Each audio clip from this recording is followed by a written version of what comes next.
Probably just picking one province, if we are to say Mashonaland East, if you are there, you've also been on the ground.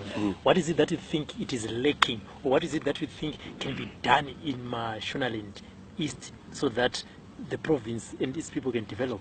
Well, so you see, what we've had in the past 37 years, as you know, is really the decimation of a lot of the service centers, pretty much in every province.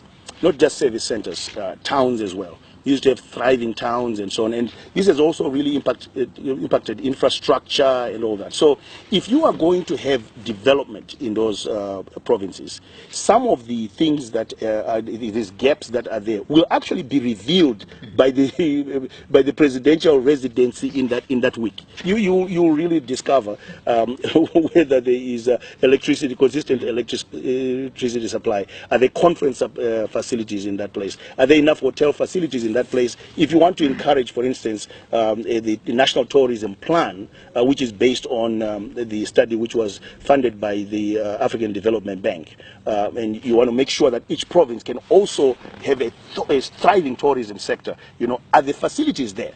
And just the fact that you are there, the focus is there during that presidential week, it will show you the things which are missing. And by the way, during that week, that week's cabinet meeting will be held in that province, because that will also ensure that everyone who is serving as a cabinet minister has really visited every province in this country.